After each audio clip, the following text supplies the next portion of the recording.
नमस्कार दोस्तों, स्वागत है आप सभी का। आइए स्टार्ट करते हैं आज की एक क्लास।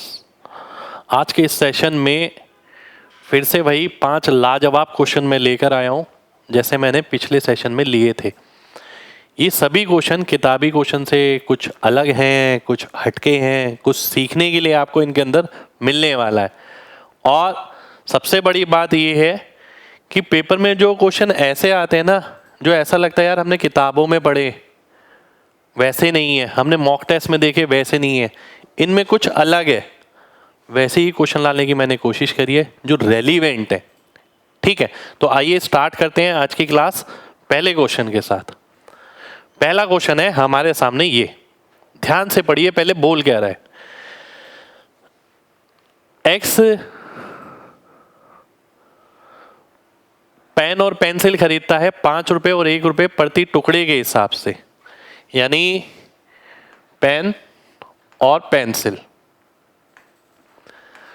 5 रुपए में ये खरीदता है और 1 रुपए में ये हो गया प्राइस इसका। ठीक है, फिर वो क्वांटिटी का रेशियो दे रहा है, क्वांटिटी पूरी नहीं दे रहा, क्वांटिटी का अनुपात आपको दे रहा है कि भैया जब ये 2 पेन खरीदेगा तो पेंसिल 3 खरीदने वाला है, यानी इसका अनुपात आपको दिए। ठीक है, अब वो बोलता है वो पेन और पेंसिल इस तरीके से बेचता है कि 12% का मुनाफा पेन पर होता है और 10% का मुनाफा पेंसिल पर होता है। ध्यान से देखिएगा, यानी अगर मैं टोटल निकालूं इसका तो 5 दूनी 10 हो गया, 10 यूनिट पैसे यहाँ खर्च होने चाहिए, यहाँ 3 यूनिट खर्च होने चाहिए। ठीक है, यानी 10 रुपए और 3 रुपए, अगर ये केवल 2 और 3 ही है। ठीक है, अब इस पे 12% का फायदा यानी 1.2, 12% का मतलब ये होता है। इस पे 10% का फायदा, 3 का 10% करेंगे 0.3 आ जाएगा। ठीक है जी, अब आगे बढ़ते हैं।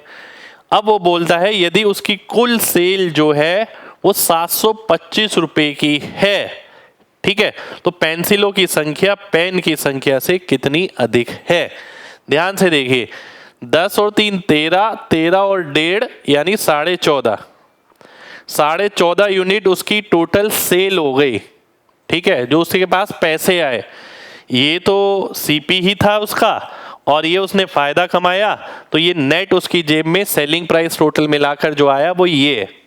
ठीक है, अब वो बोलता है कि यदि इस सेल की वैल्यू दे रखी है 725 रुपए, तो कहीं ना कहीं देखिए आपको ये 50 गुना नजर आएगा। 14 पंजे 70 होता है यानी 700 और इसका आधा यानी 25।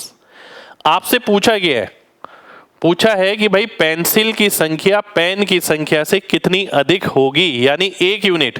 तो 1 यूनिट की अगर मैं वैल्यू निकालूंगा तो 50 मेरा आंसर हो जाएगा। ठीक है, बी ऑप्शन मेरा आंसर हो गया। तो बहुत बढ़िया क्वेश्चन था, सीखने लायक इसके अंदर बहुत कुछ है और कुछ अलग क्वेश्चन है। जो कॉमन क्वेश्चन है आते हैं वैसा क्वेश्चन बिल्कुल भी नहीं है। अगले क्वेश्चन पर आएंगे। अब देखिए, जब मैं तैयारी करता था ना, मैं एग्जाम देने जाता था, मैं देखता था यार मैं पढ़ के सब कुछ जा रहा हूं, पर पेपर में कुछ कुछ ऐसा है यार जो नया सा लग रहा है। ठीक है, और मैं उस पर फिर काम करके जाता था, फिर ये लगता था कि यार अब नया जो है वो थोड़ा सा कम है, फिर और काम करके जाता था, लगता था अब कम है नया।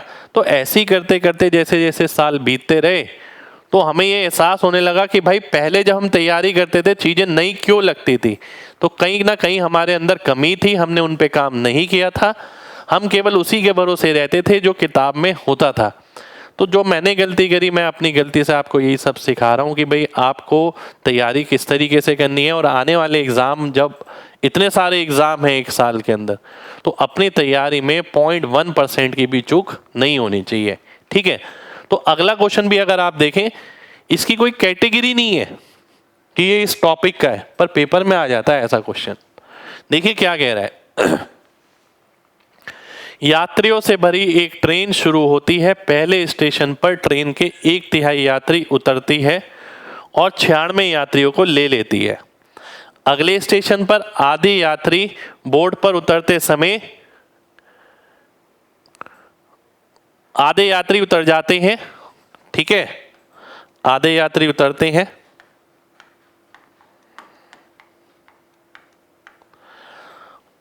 बोर्ड पर उतरते समय 12 नए यात्रियों को शामिल किया जाता है।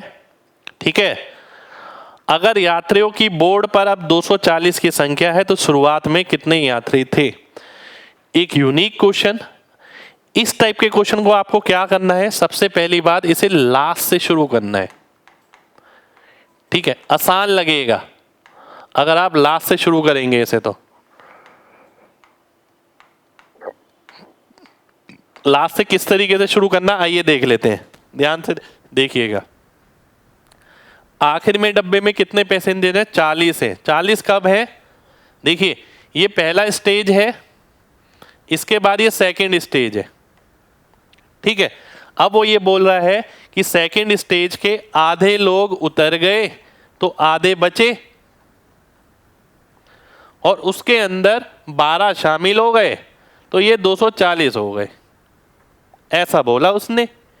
यहां पर अगर मान लेते हैं पैसेंजर ये थे, यहां पर पैसेंजर ये थे, तो इसके आधे उतर गए, जो आधे हैं उसमें 12 शामिल हुए, ये आ गया। तो मैं अगर इसकी वैल्यू निकालूं तो कितना आ जाएगा? 240 में से 12 गया 228, 228 को 2 से गुणा करूंगा 456। यानी मैं बोल पाऊंगा कि भाई यात्रियों की संख्या यहां पर कितनी थी? 456। ये कब आया था? अब मैं ऊपर वाली लाइन पे जाता हूं। देखिए यहां तक तो हमने पढ़ लिया, ठीक है। अब मैं ऊपर वाली लाइन पे जाता हूं। वो बोलता है कि 1/3 लोग जो है वो उतर जाते हैं तो बचे कितने? 2/3। ठीक है, और 96 और शामिल कर लिए। और ऐसा करने पर क्या हो गया? ऐसे करने पर इतने हो गए यात्री। तो मैं देखता हूं 2/3 इसका, इसमें से 96 माइनस किया तो 360 आ गया, 2 से काटा तो 180, यानी आई की वैल्यू, फर्स्ट की वैल्यू कितनी आ गई? 540 आ गई। ठीक है, ये मेरा आंसर हो जाएगा, ए ऑप्शन मेरा आंसर हो गया।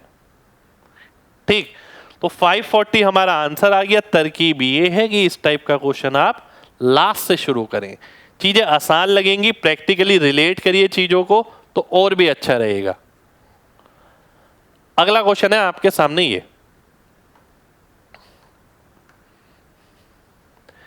यदि किसी तालाब को बारिश के पानी से भरने में, बहुत खूबसूरत क्वेश्चन जो ऐसे यूं उठ के यूं छपा हुआ मिल जाएगा आपको। ठीक है, तालाब को बारिश से पानी के भरने में 42 दिन लगते हैं। यदि पानी का स्तर प्रत्येक दिन दुगना हो जाता है तो तालाब के 1/16 भाग को भरने में कितना समय लगेगा? बात समझिएगा। वो बोल रहा है कि हर दिन दुगना इंटू 2 हो रहा है।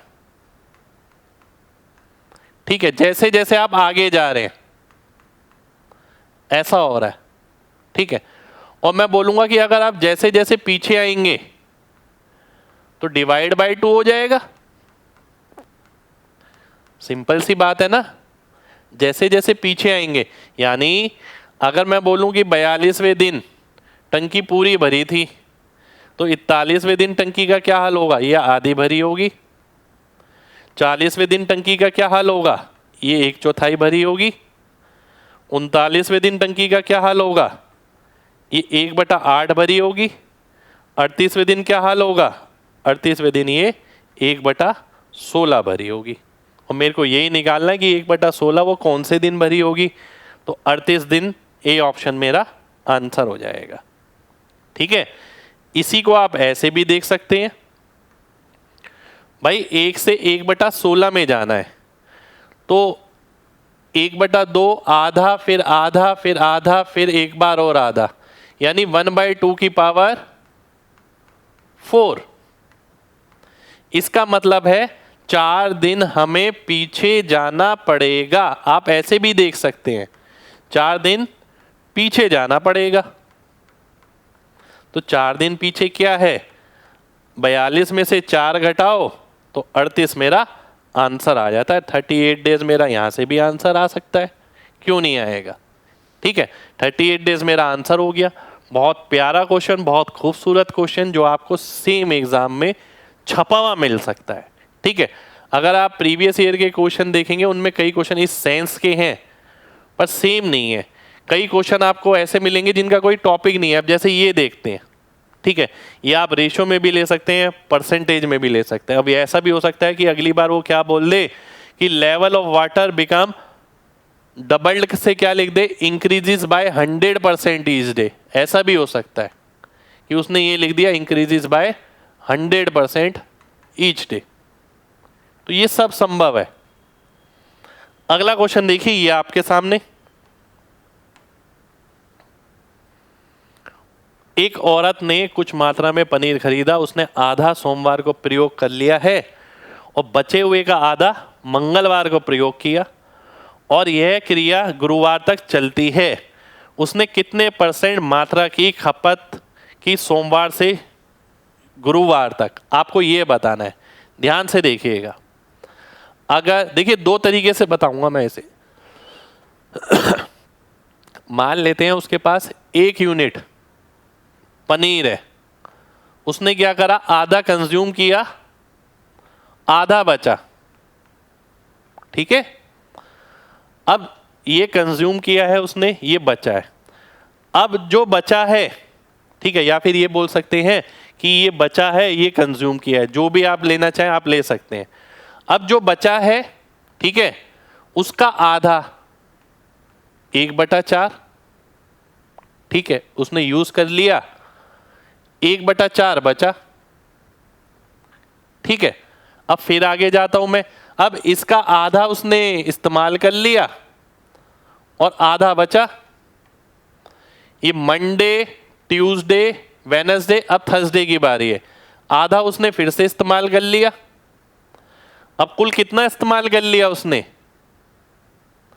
1/2 प्लस 1/4 प्लस 1/8 प्लस 1/16, ठीक है, यानी 16 नीचे, 8 और 4 और 2 और 1, तो 15/16 आ गया। और 15/16 क्या होता है, 93.75% होता है। ये मुझे एकदम कैसे पता लग गया, मुझे एकदम ऐसे पता लग गया, मुझे पता है कि 1/16 6.25% होता है।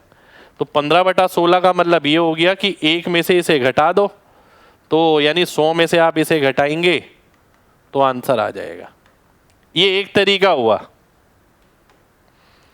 अब मैं इसी के अंदर ना आपको एक तरीका और कराना चाहूंगा, ठीक है। मैं इसे किस नजरिए से सोचता, देखिए ध्यान से।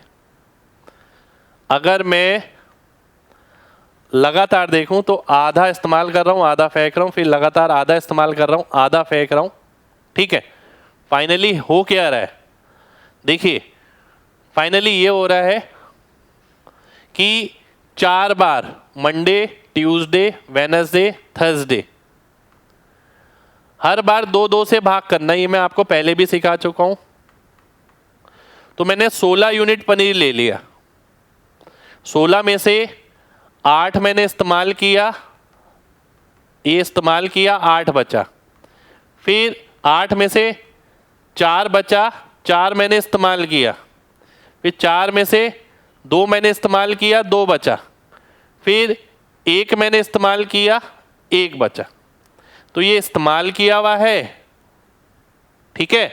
ये कितना इस्तेमाल कर लिया मैंने, 8, 4, 12, 2, 14 और 1, 15, 15 मैंने इस्तेमाल कर लिया 16 में से। तो आंसर आ गया 93.75%, ठीक है, ये आ गया।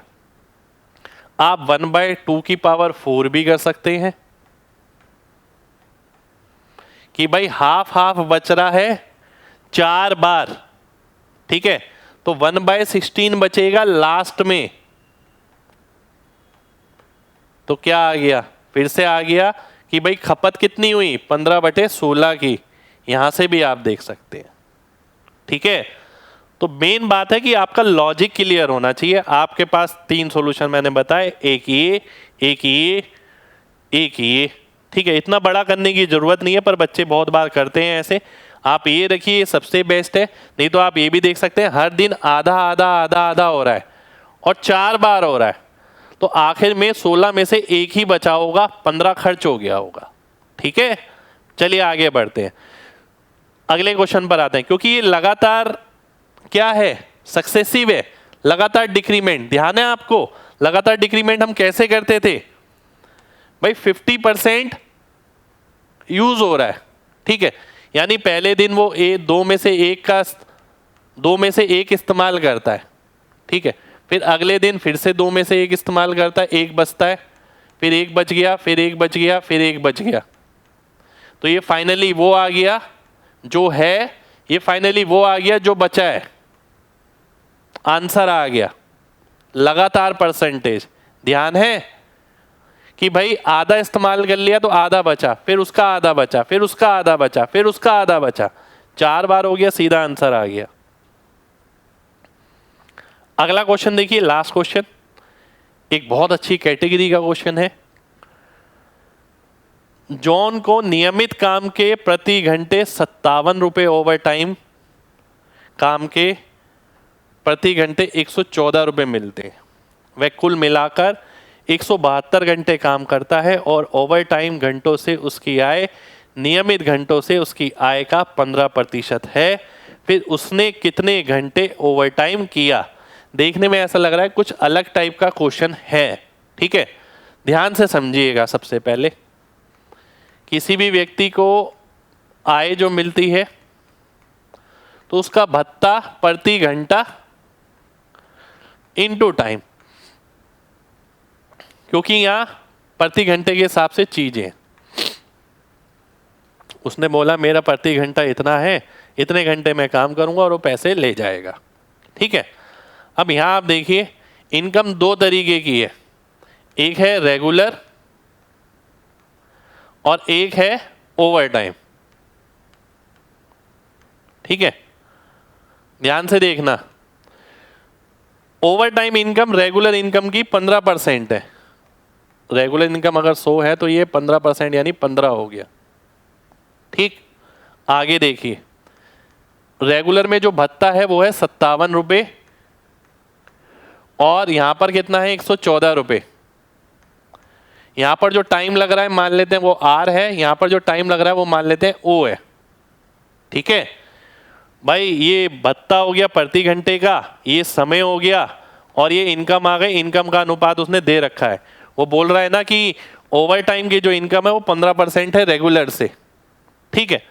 अब मैं सॉल्व करता हूं, सॉल्व करेंगे 1 और 2 कट जाएगा, 5 तिया 5 20, तो आर और ओ का वैल्यू आ गया कितना 40/3, यानी रेगुलर वो 40 घंटे काम करता है तो ओवर टाइम 3 घंटे काम करता है। पर ये ऐसा नहीं बोल सकते क्योंकि ये अनुपात है, तो 40 और 3 का मतलब हो गया 43 और 43 का वैल्यू कितना दे रखा है 172 दे रखा है, यानी 4 गुना। मेरे को किसका निकालना है, उसने कितने घंटे ओवर टाइम किया, 3 यूनिट का वैल्यू निकालना है। तो 3 यूनिट की वैल्यू 12 घंटे आ गई, 12 घंटे हमारा आंसर हो गया। ए ऑप्शन मेरा आंसर आ गया, ठीक है। तो ये थे हमारे आज के 5 सवाल बेमिसाल, और मैं आप सभी से यही कहूंगा वीडियो को लाइक करिएगा ज़्यादा से ज़्यादा और कमेंट करके ज़रूर बताइएगा क्लास कैसी लगी, ठीक है। ये पूरा प्रयास ये है कि आपको बेहतरीन से बेहतरीन रिवीजन कराया जाए, ऐसा कंटेंट कराया जाए जो पूरे यूट्यूब पे कहीं नहीं है, ठीक है। मैं कोशिश यही कर रहा हूँ कि भाई नहीं लेनी मेरे को बहुत बड़ी क्लास, नहीं लेने मेरे को 50 क्वेश्चन 60 क्वेश्चन, पर जो मैं लेकर आऊँगा ना वो क्रक्स होगा, यानी जिन्हें रैंक चाहिए, जिन्हें 100% चाहिए, जो चाहते हैं कि हमारे पूरे पूरे नंबर आए मैथ में। बोलने से नहीं आते पूरे नंबर, आपको काम करना पड़ता है। कंटेंट हम दे रहे हैं, आपको केवल काम करना है और तैयारी करनी है, ठीक है। तो मिलते हैं आपसे नेक्स्ट क्लास में, ख्याल रखिए अपना, मिलते रहेंगे इसी तरीके के सेशन के साथ। जय हिंद।